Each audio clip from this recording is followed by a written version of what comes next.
Ticket finale രണ്ടാമത്തെ ടാസ്കും ജയിച്ച ഇന്നത്തെ രണ്ടാമത്തെ ടാസ്കും ജയിച്ച ജിൻഡോയാണ്. ജിൻഡോ ജയിച്ചത് അവിടുത്തെ ചില മത്സരാർത്ഥികൾക്ക് അങ്ങോട്ട് ലഭിച്ചിട്ടേ ഇല്ല. പലർക്കും ഇഷ്ടപ്പെട്ടിട്ടില്ല, മിക്കവാറും ആർക്കും ഇഷ്ടപ്പെട്ട് കാണത്തില്ലല്ലോ.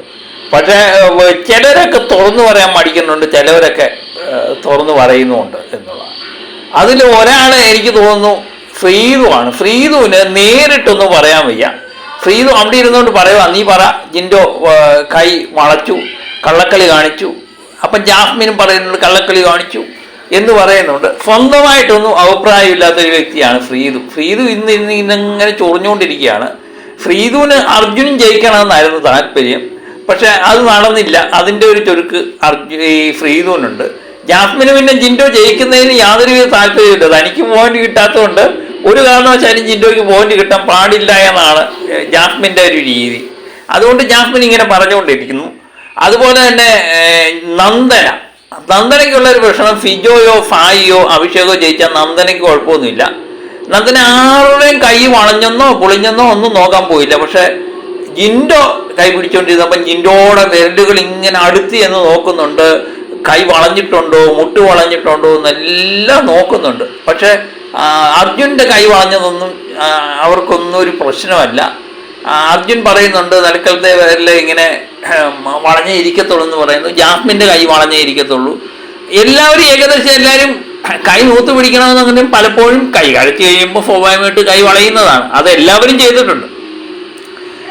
ജാസ്മിനെ സംബന്ധിച്ച് ജാസ്മിന് താഴോട്ട് ഇരുന്ന് കഴിഞ്ഞിട്ട് വയ്യാതിരുന്ന് കഴിഞ്ഞിട്ട് പൊങ്ങിക്കഴിഞ്ഞ് അപ്പം ബിഗ് ബോസ് വിളിച്ച് പറഞ്ഞു ഇതുപോലെ പൊങ്ങി നിൽക്കണം എന്ന് പറഞ്ഞ് നേരെ തന്നെ നിൽക്കണം എന്ന് പറഞ്ഞപ്പോൾ ജാസ്മിന് പൊങ്ങിയപ്പോഴത്തേന് അതെല്ലാം കൂടെ വളഞ്ഞു വീണു. പക്ഷെ ജിൻഡോ നിൽക്കുന്നു എല്ലാം ചെയ്തപ്പോഴും ജിൻഡോയുടെ ആ കട്ട ഇങ്ങനെ തന്നെ ഇരുന്നു എന്നുള്ളതാണ്. അത് നമുക്കെന്ത് ചെയ്യാൻ പറ്റും? ജിൻഡോ ചെന്ന് പിടിച്ച് തെല്ലിടാൻ പറ്റുമോ എന്ന് തോന്നുന്നു. നന്ദനയുടെയൊക്കെ സംസാരം കേട്ട് കഴിഞ്ഞാൽ ജിൻഡോ ഏതാണ്ട് ഭയങ്കര കള്ളം കാണിച്ചു. ഫ്രീദുവും പറയുന്നു, നമ്മുടെ ജാസ്മിനും പറയുന്നു. സത്യം പറഞ്ഞാൽ ഇവർക്ക് ആർക്കും അങ്ങോട്ട് രസിച്ചിട്ടില്ല എന്നുള്ളതാണ്. ഇവരേതെങ്കിലും തെറ്റ് കാണിച്ചു കഴിഞ്ഞാൽ സത്യം പറഞ്ഞാൽ ബിഗ് ബോസ് പറയുന്നുണ്ട്, നിർദ്ദേശം കൊടുക്കുന്നുണ്ട്. ഇവർ കൂടാതെ തന്നെ ബിഗ് ബോസ് നിർദ്ദേശം കൊടുക്കുന്നുണ്ട്, നിങ്ങൾ ഇങ്ങനെ നിൽക്കരുത്, അങ്ങനെ നിൽക്കരുത്, കൈ നോക്കുക എന്നൊക്കെ ബിഗ് ബോസ് നിർദ്ദേശം കൊടുക്കുന്നുണ്ട്. അപ്പൊ ഇവര് മൂന്നുപേരും പറയുന്നത് ബിഗ് ബോസും കൂടെ ഒത്തുകൊണ്ട് ജിൻഡോയെ ജയിപ്പിച്ച് എന്നുള്ളതാണ്. ഈ ഫേവർ ചെയ്തു, ബിഗ് ബോസ് ജിൻഡോന് ഫേവർ ചെയ്തു എന്നാണ് പറയുന്നത്. സത്യം പറഞ്ഞാൽ ഈ കേട്ടിരിക്കുന്ന നമുക്ക് ചിരിക്കാനല്ലാതെ എന്താ പറയാൻ പറ്റുക? അതും ജിൻഡോയ്ക്ക്. ഈ രണ്ടാം സ്ഥാനക്കാരും ജിൻഡോയും തമ്മിൽ ഏകദേശം 5 മിനിറ്റോളം വ്യത്യാസം ഉണ്ടായിരുന്നു. എന്നിട്ടാണ് ഇവരിങ്ങനെ പറയുന്നത്.